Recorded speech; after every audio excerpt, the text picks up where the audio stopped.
అన్నట్టుగా ధన్యమైపోయింది.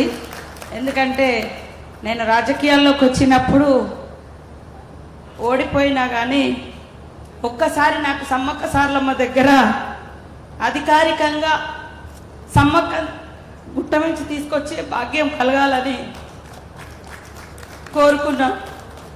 చాలా జీవితంలో పూజారులు చెట్టు కింద పుట్ట కింద చేసుకుంటూ వచ్చినా కూడా భక్తులు ఎంతో మరి సమ్మక్క తల్లుల మీద దయతోటి ఇక్కడికి వస్తూ ఉన్నారు.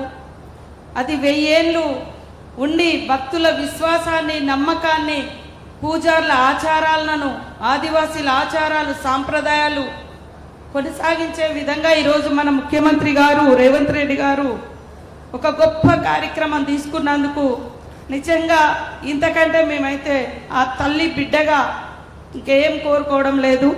ముఖ్యమంత్రి గారికి మా సోదరునికి ప్రత్యేకంగా పాదాభివందనాలు.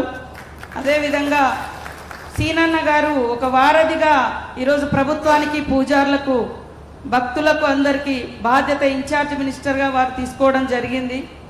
చాలా సంతోషం. ఈ కార్యక్రమాన్ని పూర్తి చేస్తాడనే నమ్మకం ముఖ్యమంత్రి గారి మీద, మంత్రి మన ఇన్ఛార్జ్ మంత్రి పొంగులేటి సీనన్న మీద, అదేవిధంగా మాకు ఎప్పటికీ తోబుట్టులా సహకరిస్తున్నటువంటి సురేఖక్క ఎండోమెంట్ మినిస్టర్గా, అదేవిధంగా మా గిరిజన శాఖ మంత్రి అడ్లూరి లక్ష్మణన్న గారు, మా బలరామన్న గారు, కావ్య గారు, ఇతర అధికారులు, మా పెద్ద పూజారి, చిన్న పూజారులు, 4 గోత్రాల పూజారులు, దేవతల వడ్డలు, మరి ఎమ్మెల్యేలు, ఎంపీలు, ఎమ్మెల్సీలు, ఇక్కడికి వచ్చిన ప్రజాప్రతినిధులు, అధికారులకు అందరికీ కూడా హృదయపూర్వక ధన్యవాదాలు.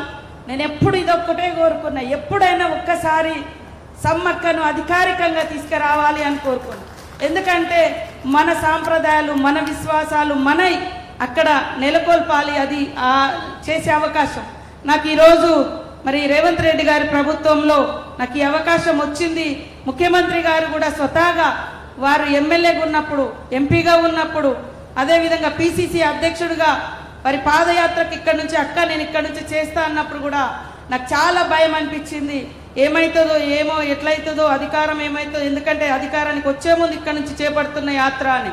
కానీ ఆ రోజు ఒకటే అనుకున్నా, సకల జనులు ఆదివాసీ బిడ్డలు మా తల్లులైన సకల జనుల కోరికలు తీర్చే కొంగు బంగారం లాగా మరి రోజు రోజుకు పెరుగుతుంది.